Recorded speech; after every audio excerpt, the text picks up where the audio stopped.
یہ ناظرین آپ کو دکھاتے ہیں امیر اہل سنت دامت برکاتہم العالیہ کا ایک علم دین سے بھرپور الحمدللہ ایک پیکیج ہے حاجتوں کے پورا ہونے کے حوالے سے نا، کہ بہت سے لوگوں کی ہوتی ہے جائز حاجات، ہر ایک کی جائز حاجتیں ہوا کرتی ہیں، کسی کی دینی دنیاوی اپنے گھریلو حوالے سے کاروباری حوالے سے ہر ایک کی اپنی حاجات ہوا کرتی ہیں۔ حاجتیں کیسے پوری ہوں، کیا عمل کیا جائے اور کون سا ایسا وظیفہ کیا جائے کہ حاجتیں پوری ہوتی چلی جائیں، آئیے دیکھتے ہیں امیر اہل سنت دامت برکاتہم العالیہ کا پیکیج۔ جی چلائیے۔ سوال یہ تھا کہ ایک بار آپ نے مدنی مذاکرے میں خصوصی میں مدینہ شریف کی گلی کا واقعہ بیان کیا کہ وہاں کسی حاجی صاحب نے آپ کو قلت حیلتی انت وسیلتی ادرکنی یا رسول اللہ، یا شاید آپ نے کہا اغثنی یا رسول اللہ، تو دونوں میں سے کیا تھا؟ اس پر کنفیوژن تھا، اگر آپ وہ ارشاد فرما دیں۔ حضرت مولانا جمیل احمد صاحب نعیمی رحمۃ اللہ علیہ، اصل واقعہ یوں تھا کہ میں عمرے پہ جا کے رک گیا تھا شوال میں، تو اب حج کے لیے اعلان ہوا کہ حج کا تناظر جو بھر دے تو بھلے حج کر لے، یہ قانونی طور پر حج کر لے۔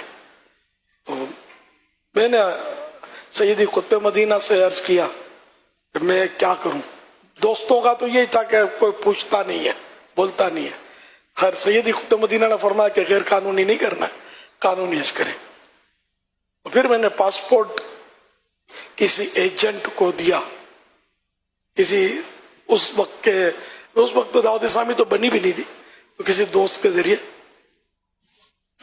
اب وہ ایجنٹ نے جدہ شریف بھیج دیا پاسپورٹ، اب میں بغیر پاسپورٹ کے گھوم رہا ہوں، پاسپورٹ ہے نہیں میرے پاس، دن بھی نکل گئے، کئی دن ہو گئے، شاید ایسا کچھ ہوا۔ اب مجھے تھوڑا تشویش ہو رہی تھی، تو حضرت مولانا جمیل احمد صاحب نعیمی رحمۃ اللہ علیہ مجھے مل گئے۔ سن 80 کا واقعہ، پنج پیالہ ایک زیارت گاہ ہے، اس کے قریب یہ مل گئے مجھے، یہ حج پہ تشریف لائے تھے۔ تو میں نے ان سے تذکرہ کیا، اچھا وہ زیارت گاہ ہے؟ میں نے کہا ہے تو صحیح، سارے فضاؤں میں ہے، تو اب وہاں عمارت بن گئی ہے، زیارت ہو نہیں سکتی اب۔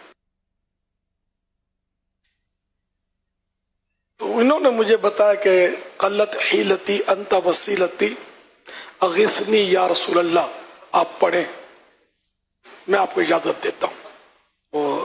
پھر یہ بھی فرمایا کہ ادرکنی بھی پڑھ سکتے ہیں، تو میں نے چند بار پڑھا ہوگا، مطلب چلتے پھرتے اٹھتے بیٹھتے پڑھے آپ، تو الحمدللہ میرا پاسپورٹ آ گیا جدہ شریف سے الحمدللہ۔ اس کا ایک بار اور میں نے بہت پیارا کرم دیکھا اس وظیفے کی، مدینہ شریف میں سرکار صلی اللہ علیہ وسلم کی بارگاہ کی غالباً الوداعی حاضری تھی، اور الٹے قدم چلتے ہوئے ہم آ رہے تھے،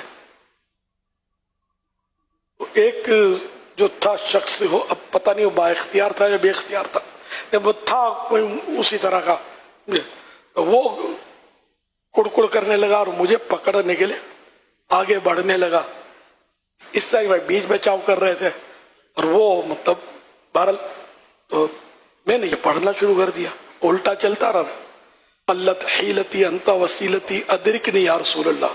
تو مجھے یقین نہیں آتا کہ وہ بازی ایسی پلٹی کہ وہ یوں ہاتھ باندھ کے کھڑا ہو، اللہ، یہ بالکل آنکھوں دیکھا اس ورد کا میں نے ایک کرشمہ دیکھا، برکت دیکھی، کہاں وہ مجھے پکڑنے کے لیے بڑھتا تھا، کہاں یہ ہاتھ باندھ کے کھڑے کھڑے دیکھنے لگا، الحمدللہ۔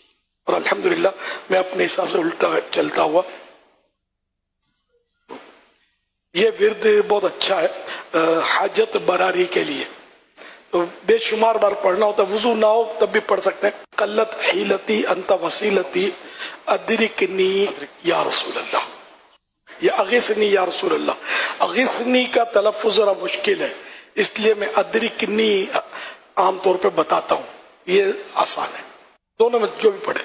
صلو علی الحبیب صلی اللہ علی محمد۔ اللہ تعالی علیہ وآلہ وسلم قلت حیلتی انت وسیلتی ادرکنی یا رسول اللہ صلی اللہ تعالی علیہ وآلہ وسلم.